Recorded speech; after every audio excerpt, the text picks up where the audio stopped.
आज की इस गहन चर्चा में आपका स्वागत है। हमारे सामने है कुरान के चौथे पारे का एक उर्दू तर्जुमा, फतेह मोहम्मद जालंधरी साहब का किया हुआ। देखिए, हमारा मकसद है कि इस हिस्से में जो मुख्य बातें हैं, मतलब ईमान है, लोगों का मिलना जुलना, कुछ कायदे कानून और हाँ, इंसान का बर्ताव, इनको जरा समझने की कोशिश करें कि क्या कहा जा रहा है। तो शुरू करते हैं फिर। हाँ बिल्कुल। और देखिए, शुरुआत में ही आल इमरान की आयत 92 में एक बहुत ही कह सकते हैं दिलचस्प बात आई है। नेकी मतलब सच्ची भलाई, उसे पाने का तरीका। और तरीका क्या है? अपनी सबसे पसंदीदा चीज अल्लाह की राह में देना। ये सोचने वाली बात है ना? कोई भी चीज नहीं, वो जो दिल को सबसे ज्यादा प्यारी हो। हाँ, ये वाकई में मतलब रुककर सोचने वाली बात है कि सच्ची नेकी सिर्फ कुछ रस्में नहीं है। असल इम्तिहान तो शायद यही है कि आप वो दे सकें जिससे आपको वाकई मोहब्बत है। और साथ में ये भी कहा है कि अल्लाह सब जानता है जो हम खर्च करते हैं, छुपा हुआ भी, एक तरह से पूरी पारदर्शिता। बिल्कुल। और इसी से जुड़ा हुआ एक और अहम ख्याल है तकवा, यानी अल्लाह का डर, या शायद बेहतर होगा कहें कि उसके हुक्मों का लिहाज रखना। आल इमरान की आयत 102 में तो बहुत साफ कहा है, अल्लाह से ऐसे डरो जैसे डरने का हक है, और मौत आए तो मुसलमान होकर ही मरना। ये पूरी जिंदगी के लिए एक तरह की गाइडलाइन है। सही। और फिर फौरन बाद ये भी बताया है कि ये तकवा वाले लोग, ये नेक लोग हैं कौन। आयत 134 आल इमरान की, उसमें कुछ निशानियां हैं। पहली तो यही कि वो हर हाल में खर्च करते हैं, चाहे आसानी हो या तंगी। हाँ, ये बड़ा अहम नुक्ता है। फिर दूसरी निशानी, वो गुस्से को पी जाते हैं, मतलब काबू रखते हैं। और तीसरी ये कि वो लोगों की गलतियों को माफ कर देते हैं। और फिर कहा गया कि अल्लाह ऐसे नेक काम करने वालों को पसंद करता है। यहाँ जो बात गहराई से समझने वाली है वो ये कि कैसे ये आयतें, आप देखें, इबादत और अखलाक यानी सामाजिक बर्ताव दोनों को जोड़ रही हैं। अच्छा, कैसे? देखिए, सिर्फ नमाज रोजे की बात नहीं हो रही, बल्कि समाज में आपका किरदार कैसा है, दूसरों की मदद करते हैं या नहीं, खासकर मुश्किल में, गुस्सा आने पर क्या करते हैं, दूसरों को माफ कर पाते हैं। हाँ, इन सबको ईमान का मतलब जरूरी हिस्सा बताया गया है। और हाँ, अगर कोई गलती हो जाए इंसान से तो फौरन अल्लाह को याद करके माफ़ी मांगना। आल इमरान 135 में इसका जिक्र है। ये उम्मीद का दरवाज़ा है, दिखाता है कि अल्लाह की रहमत कितनी बड़ी है। ये सिर्फ नियम नहीं बल्कि ज़िंदगी जीने का एक पूरा तरीका है। सही कहा, बिल्कुल। अब अगर हम थोड़ा आगे चलें तो कम्युनिटी मतलब समुदाय और उसकी एकता पर बहुत जोर है। हाँ, वो आल इमरान की आयत 103। जी वही, एक तरह से मील का पत्थर है ये। कहा जा रहा है कि सब मिलकर अल्लाह की रस्सी को मजबूती से पकड़ लो और आपस में बंटो मत। और वो याद भी दिलाया गया है कि पहले तुम दुश्मन थे, फिर अल्लाह ने दिलों में मोहब्बत डाल दी। हाँ, और भाई भाई बन गए। ये एकता अल्लाह का इनाम है। बिल्कुल। और इसी एकता के नतीजे में शायद मोमिनों को खैर उम्मत कहा गया है, सबसे बेहतरीन समुदाय। आल इमरान 110। लेकिन ये सिर्फ एक टाइटल नहीं है ना, इसके साथ जिम्मेदारी भी है। हाँ बिल्कुल, जिम्मेदारी ये कि नेकी का हुक्म देना, बुराई से रोकना और अल्लाह पर मजबूत ईमान रखना। तो ये बेहतरीन होना आपके काम से जुड़ा है, सिर्फ कहने से नहीं। हाँ, और इसी दौरान अहले किताब का भी जिक्र आता है, मतलब यहूदी और ईसाई।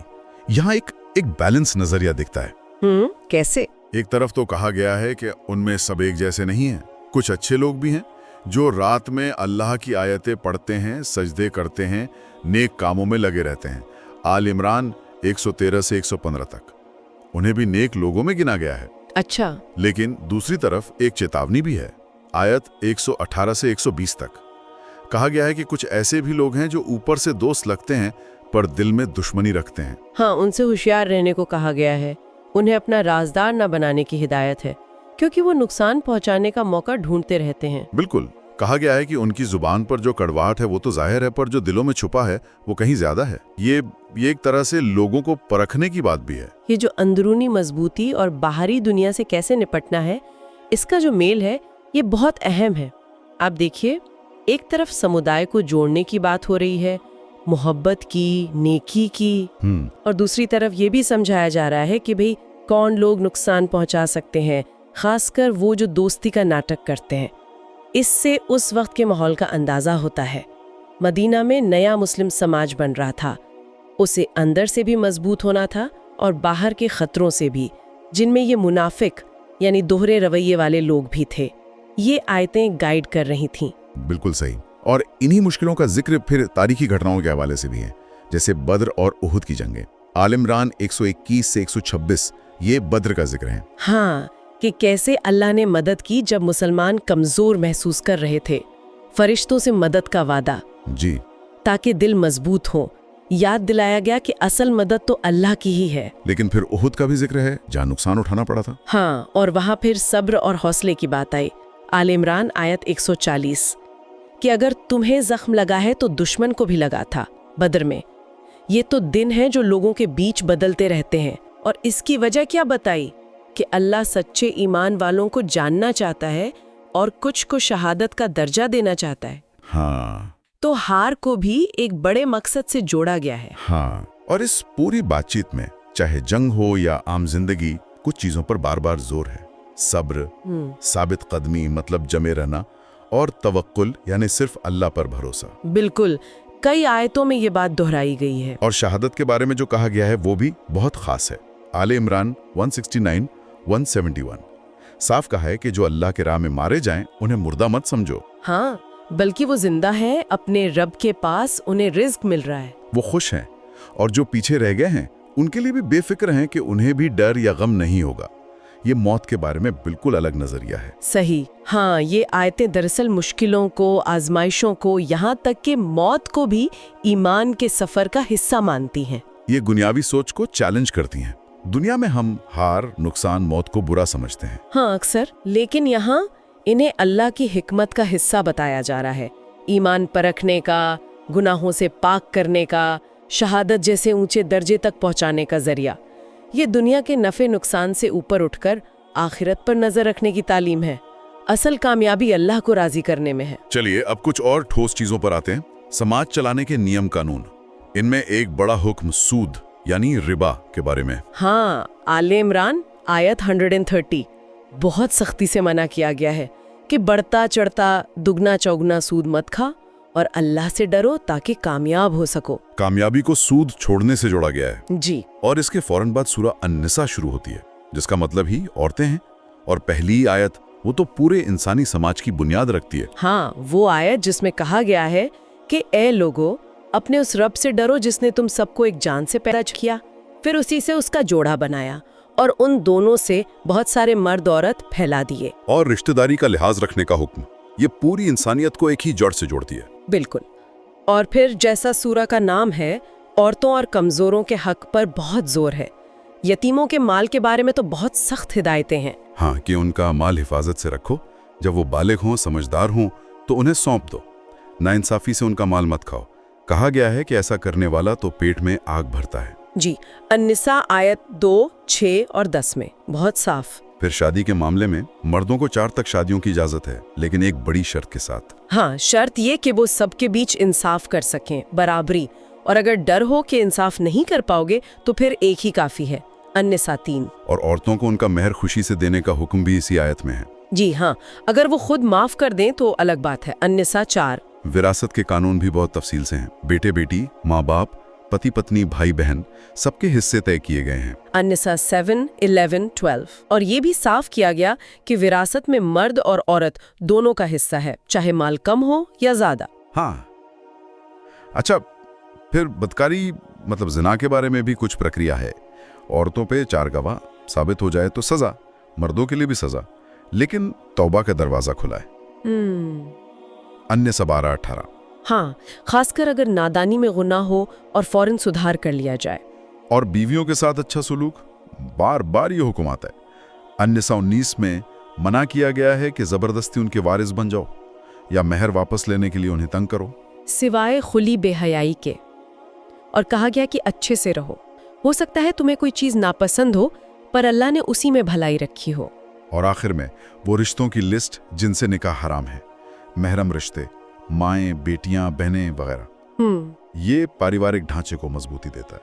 देखिए, अगर हम इन सब नियमों को एक साथ देखें, सूद की मनाही, यतीमों के हक, शादी, विरासत, जिना, बीवियों से सुलूक, हराम रिश्ते, तो एक तस्वीर उभरती है।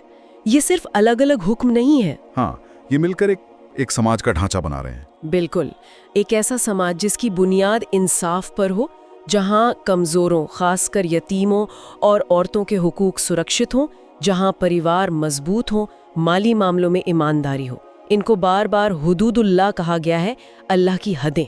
और इनका पालन करने पर इनाम, तोड़ने पर सजा। ये दिखाता है कि दीन सिर्फ निजी इबादत नहीं बल्कि पूरी सामाजिक जिंदगी के लिए एक निजाम है। सही कहा। बिल्कुल। और जब हम इस पारे के आखिर की तरफ आते हैं तो बात फिर से जाती गौर व फिक्र पर लौटती है। आले इमरान 190-191, आसमानों और ज़मीन के बनने में, रात दिन के आने जाने में अक्ल वालों के लिए निशानियां हैं। और वो अक्ल वाले कौन हैं जो उठते, बैठते, लेटते हर हाल में अल्लाह को याद करते हैं और कायनात की बनावट पर गौर करते हैं और फिर कहते हैं, ए रब, तूने ये सब बेकार नहीं बनाया। और एक बात जो पूरे पारे में गूंजती है, अल्लाह का इल्म। बार बार कहा गया है कि अल्लाह सब कुछ जानता है, जो जाहिर है वो भी, जो छुपा है वो भी। हाँ, कुछ भी उसे छुपा नहीं।